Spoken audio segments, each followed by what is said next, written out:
Bonjour Excellence, merci beaucoup de nous accorder de votre temps. Donc vous êtes Monseigneur Jean Barthes, archevêque d'Alep pour les Grecs catholiques melkites. Oui.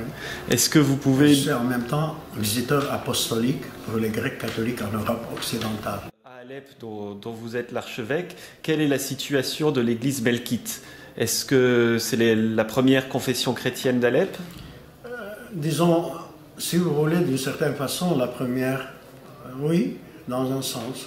Parce que nous, jusqu'en 1724, nous étions orthodoxes. C'était une seule église melkite d'Antioche orthodoxe. Alors, dans ce sens, nous sommes oui, la première église, si vous voulez, d'Alep, qui a continué jusqu'à maintenant. Mon premier prédécesseur connu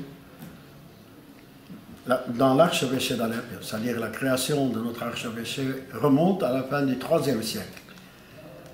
Et un de mes prédécesseurs a assisté, a participé au concile de Nicée en 325, ce qui signifie que nous remontons très loin.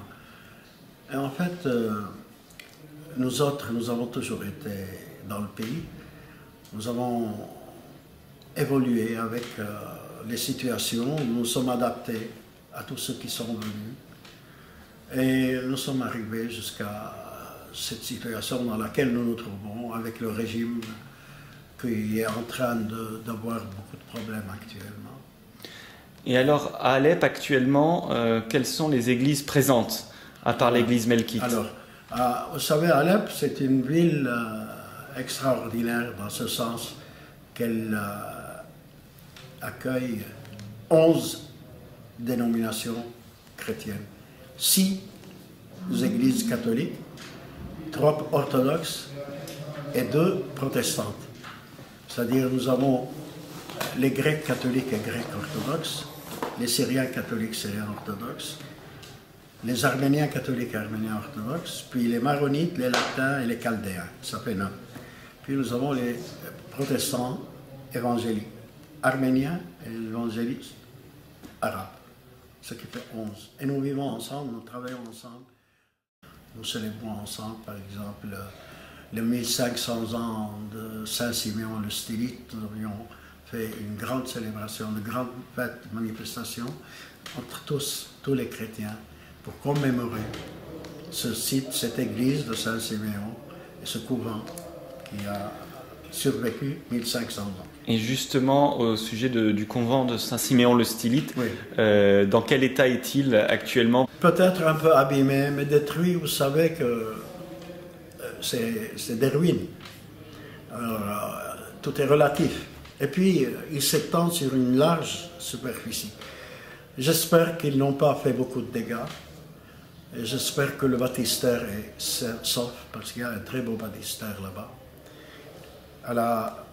Avec le baptême à la façon des premiers siècles, où on rentre dans le bassin et on ressort, tout est organisé pour ça. Vous avez un bassin, des escaliers, les catéchumènes rentrent dedans puis ressortent. C'est merveilleux. On n'avait jamais été à Alep. Pas encore, on espère y aller bientôt, et puis, si Dieu veut. La basilique est une merveille, quelque chose d'extraordinaire. Non, je souhaite qu'il y ait très peu de dégâts, parce que c'est un patrimoine qui fait notre fierté, mais qui rappelle l'importance du christianisme dans ce pays. Et alors, nous sommes très émus de vous rencontrer, Monseigneur, d'autant plus que vous venez d'Alep. Et pour nous, vu de France, on a du mal à imaginer qu'il y ait encore des gens qui vivent dans Alep, puisqu'on ne voit que des images de ruines. Quelle est la situation réelle, et notamment pour les chrétiens? Est-ce qu'il y en a beaucoup qui sont restés ou beaucoup qui sont partis? Comment est la situation sur place? Vous dites que vous êtes ému, je comprends. Parce que même des parents, des amis qui me téléphonaient toutes les semaines pour se tranquilliser, n'en revenaient pas. Donc, ce que doivent avoir comme idée ceux qui n'ont pas eu de contact avec nous. Alors, eux aussi, quand je les vois, ils sont émus parce qu'ils disent, voilà, la situation est très difficile, mais malgré tout, nous vivons. Beaucoup ont quitté. Ceux qui ont de l'argent ont quitté. ceux qui ont des parents dans d'autres villes, des zones, des régions plus tranquilles et plus sûres ont été là-bas, au Liban ou sur le littoral. Et ceux qui ne pouvaient pas bouger pour une raison ou pour une autre sont restés. Ce qui représente quand même 80% de la population chrétienne. Mais qu'on soit musulman ou chrétien, on souffre pareil à Alep? C'est un peu différent. Disons que même des musulmans ont quitté pour aller se réfugier ailleurs. Il ne faut pas se faire d'illusions. Nous ne sommes pas en mal avec les musulmans. Tout ce qui est dit est faux. Nous vivons avec les musulmans jusqu'à maintenant. Nous allons dans les quartiers musulmans, dans les zones sous la domination du gouvernement, et nous n'avons aucun problème. Nous échangerons avec eux, ils nous traitent très bien, nous les traitons bien. Le problème, ce sont les fondamentalistes, et surtout ceux qui sont venus de l'étranger pour établir un État musulman dans le pays. Et ce sont dans les périphéries, la banlieue surtout. La ville telle que nous la connaissions, en grande partie, est entre les mains du gouvernement. Et c'est là notre zone de sécurité jusqu'à un certain point. C'est un peu sûr dans le sens que personne ne peut venir dans la ville nous prendre et nous enlever. Mais il y a beaucoup de mortiers, beaucoup de projectiles de round, il y a des bombardements qui nous tombent dessus et qui font beaucoup de tort. Ou bien des voitures piégées, des choses pareilles. Alors c'est ça qui nous préoccupe. Oui. Votre archevêché a-t-il été touché déjà par nous avons reçu une douzaine d'obus. Mais il n'y a que 5 de ces obus qui ont fait des dégâts. Mais des dégâts une fois assez importants, les autres fois un peu moins importants, mais quand même. Dans ma chambre, j'ai reçu un obus. Vous avez créé une œuvre qui s'appelle Bâtir pour rester. Est-ce que vous pouvez nous la présenter pour nos auditeurs français? Voilà.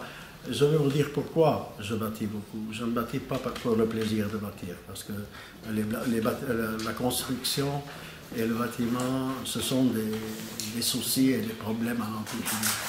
Mais je voulais bâtir pour aider nos fidèles, pour leur donner des services déterminés, des écoles, des instituts de formation professionnelle, des maisons, des centres pour les enfants ou bien des dispensaires. C'est pour ça que j'ai bâti, et j'ai bâti beaucoup effectivement. Mais je crois que je n'ai pas bâti assez parce qu'il y a beaucoup de besoins. Et bâtir pour rester n'est pas une compagnie, c'est un mouvement. Un mouvement auquel je tiens, et encore plus maintenant qu'avant. Son but était d'encourager les jeunes à s'impliquer, à s'engager, et de les aider à voir autre chose que l'émigration.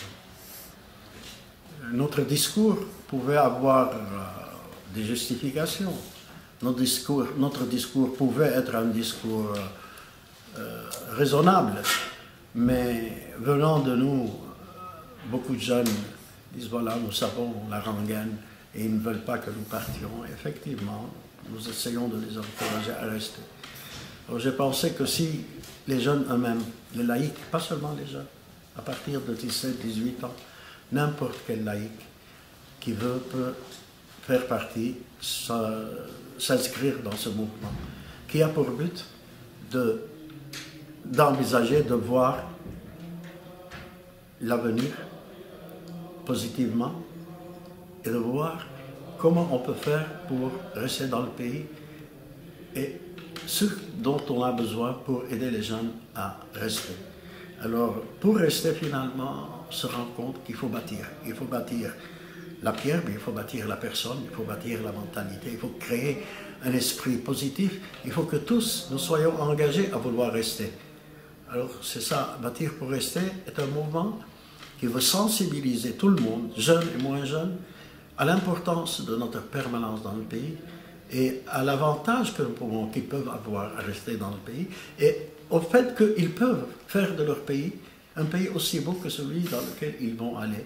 Avec bien sûr une différence, parce que tout est relatif, mais quand même avec beaucoup de points positifs et peut-être aussi éviter certains points négatifs qu'ils pourraient affronter en Occident, s'ils vont en Occident. C'est important, je pensais que lorsque eux commencent à essayer de voir et de réagir, de faire, c'est différent, ils s'engagent. Et ils engagent d'autres.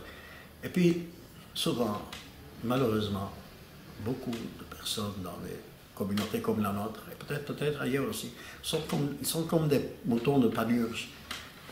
On marche derrière ce qui marche. Si on fonce avec quelques idées valables, on suit. Et c'est pour ça que je suis resté, malgré tout, à Alep pour que les gens soient tranquilles et qu'ils sachent que nous sommes là et que nous n'avons pas peur. Et effectivement, je suis dans un point, dans une localité très dangereuse. Et est-ce que les autres évêques d'Alep sont restés également? En général, la majorité sont restés. Il y a 2 qui ont été enlevés. Oui. De quoi encore dissuader d'autres. Un qui est le frère du patriarche orthodoxe. Oui, du patriarche orthodoxe. Monseigneur Paul Yazidji, frère du patriarche Yohanna Yazidji, et Monseigneur Yohanna Brahim, syrien orthodoxe. Et parmi les réalisations de votre archevêché, je crois qu'il y a un lycée. Nous avons un hôpital. Oui, nous avons construit un grand lycée de la maternelle jusqu'au bac il comptait 1600 élèves il y a 3 ans. Nous continuons maintenant, mais dans une autre localité. Nous avons construit aussi une école pour filles plutôt, mais quelques garçons avec beaucoup d'élèves musulmans, majorité musulmane. Les autres, c'est des majorités chrétiennes. Et nous avons développé 3 instituts de formation professionnelle. Une école de tourisme, une école d'infirmières et une école de commerce qui donne le MBA en partenariat avec Schema. C'était avec HEC d'abord, École supérieure de ESC, École supérieure de commerce de Lille, puis qui a évolué et devenu Schema. Nous sommes restés pendant 5 ans avec eux, nous avons fait 3-4 promotions. Et pour l'école d'infirmières, nous sommes en partenariat avec l'école de Rodez. Pour l'école de tourisme, nous étions en partenariat avec l'école de rue Monsieur à Paris. Maintenant, nous sommes avec Saint-Pierre, près de Paris. Je pense que s'il y a la paix, ils vont continuer malgré les gouvernements que vous avez. Et l'école d'infirmières, j'ai parlé avec la directrice de Rodez, il m'a dit non, nous sommes prêts à continuer. Et j'espère que ça va continuer. On peut développer. S'il n'y avait pas eu la guerre, j'aurais lancé une école hôtelière. Et je viens de terminer un centre d'accueil et de congrès, et de dialogue avec 43 chambres, des salles de réunion, un auditorium, tout ça. Nous aurions établi là-bas notre école. Et qui est dans le centre d'Alep? Non, qui est juste à côté de l'école, du grand lycée que j'ai fait. C'est-à-dire à 8 km du centre d'Alep, c'est pas beaucoup. En 10 minutes, on est là-bas. Et alors, toutes ces écoles continuent de fonctionner actuellement, oui. Dans quelles conditions? Parce que j'imagine que pour les élèves, c'est très difficile de se rendre à l'école. Alors, le grand lycée dont je vous ai parlé, les 2 grands nouveaux, qui étaient construits en périphérie, les jeunes, les enfants, les parents ont peur d'envoyer leurs enfants là-bas. Alors, on a trouvé en échange un local en ville l'après-midi. Donc, nous faisons l'après-midi les cours pour ces 2 écoles.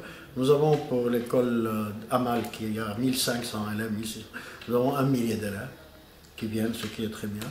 Et pour l'autre école, nous avons quelques 400, 500.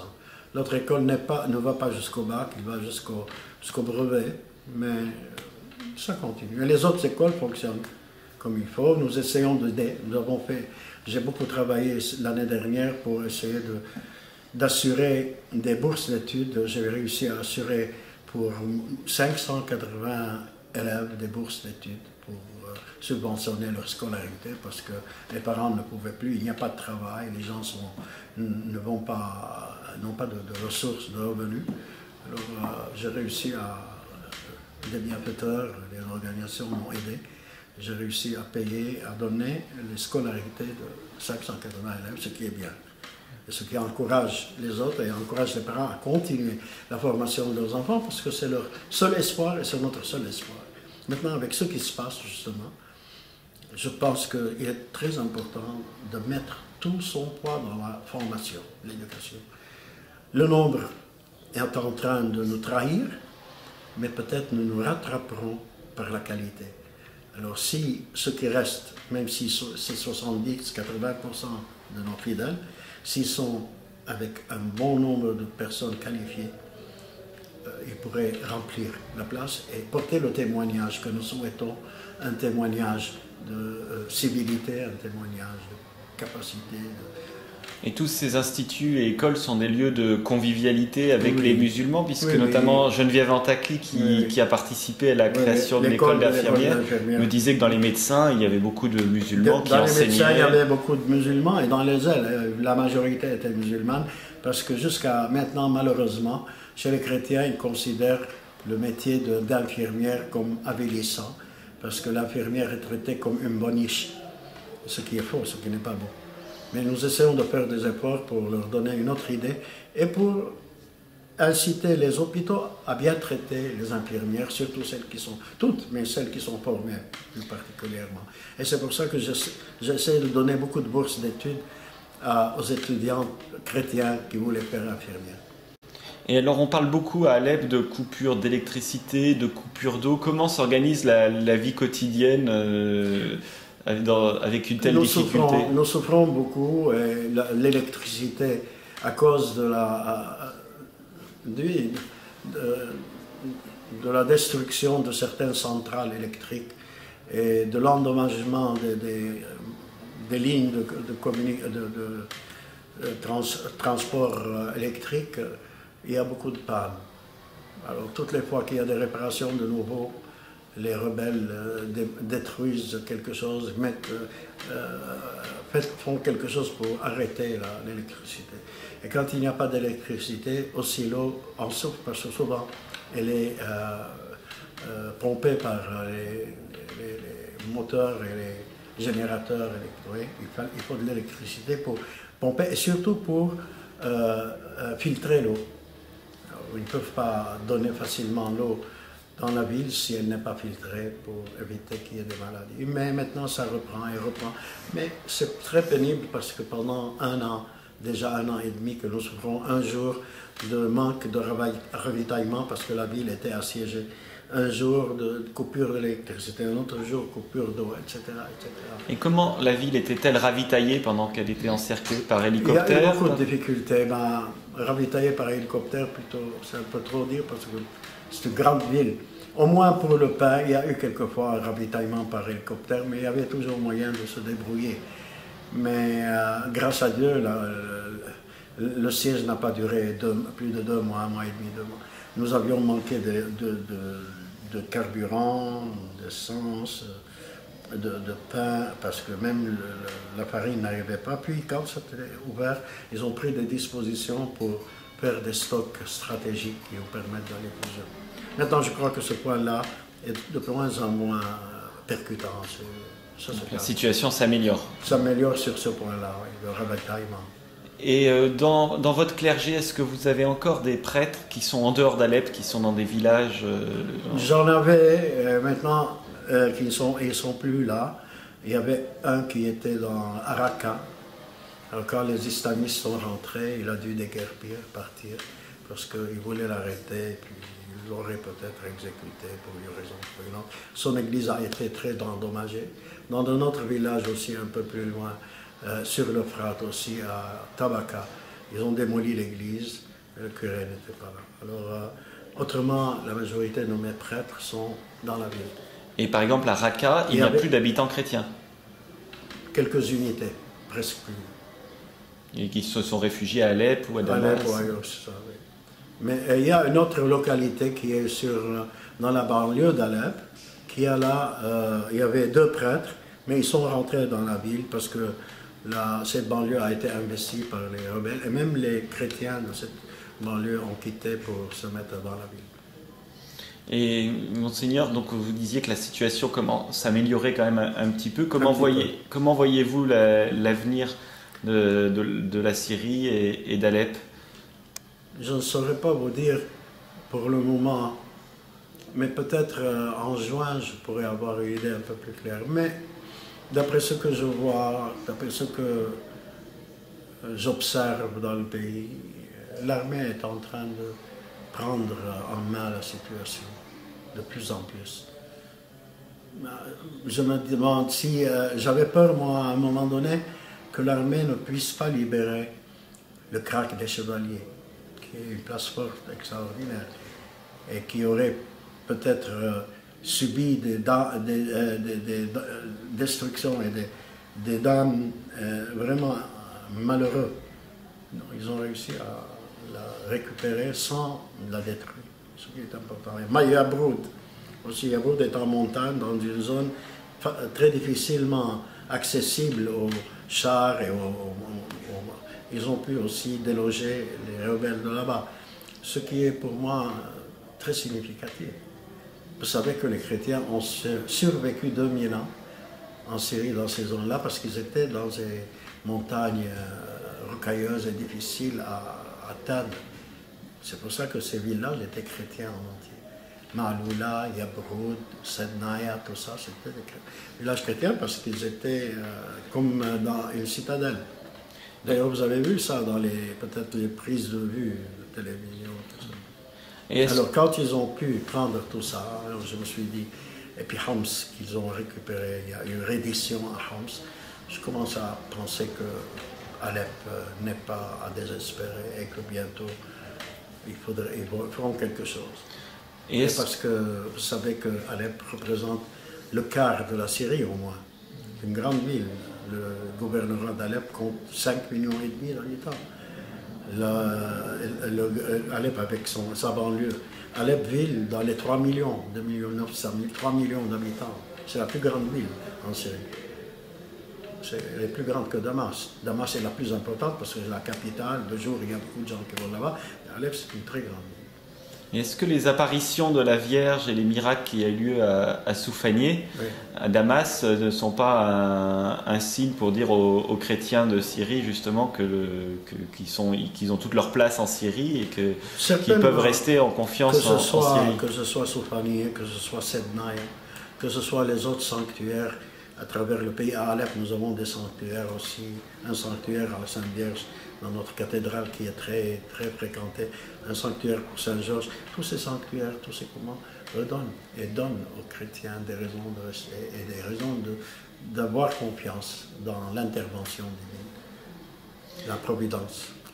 Et à Alep, les églises d'Alep, vos églises notamment melkites, dans quel état sont-elles? Est-ce qu'elles ont souffert des combats? Oui, elles ont souffert, mais finalement, il faut reconnaître que celles de la ville, l'intérieur de la ville, sauf celles de la banlieue ou de Raqqa et Tabaka. Et les 10 églises que nous avons en ville, nous avons 10 églises, elles sont plutôt sauves, sauf quelques petites, quelques petits dégâts, mais elles sont sauves. Elles ont été sauves, avec peut-être des vitres par là, des portes par là, un lustre tombé par ici, mais ce n'est pas très grave, il faut reconnaître. Et alors, avant de conclure cet entretien, est-ce que vous avez des projets qui vous tiennent à cœur actuellement? Parce que vous avez déjà beaucoup fait avec toutes vos œuvres. Est-ce que vous en avez de nouvelles en projet? Maintenant, ma grande préoccupation, c'est d'aider les chrétiens qui sont là à survivre, à trouver de quoi manger, à étudier, à être soignés.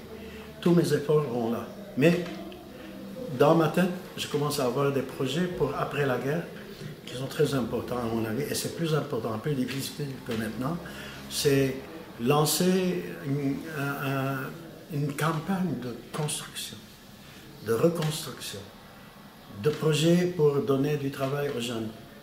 Je pense à une école professionnelle, parce que nos jeunes, jusqu'à maintenant, allaient à l'université, ils ont méprisé le métier, alors que le métier est peut-être ce qui va être le gagne-pain le plus fréquent et le plus disponible pour nos jeunes dans les années qui viennent, parce qu'il y a tout à reconstruire. Alors je rêve d'ouvrir, au moins provisoirement, un centre de formation professionnelle pour certains métiers qui s'adaptent à la reconstruction. Comme je pense aussi à... je suis pleinement décidé à faire des efforts, à faire des efforts pour réaliser des projets d'habitat, pour aider les jeunes à se marier, à se loger, à se marier, à se caser et à pouvoir rester dans le pays. Bien sûr, les écoles, je continuerai, on développera les écoles, on essaiera d'améliorer la qualité de nos services éducatifs, de donner vraiment une formation qui soit, qui justifie nos efforts et qui donne un sens à nos efforts et surtout travailler à ce mouvement, bâtir pour rester avec nos jeunes, pour que ce soit tout le monde, tous ensemble, partis vers un avenir, vers un lendemain meilleur, et qui soit à notre goût, au goût de nos jeunes surtout, parce que nous avons peut-être des goûts dépassés.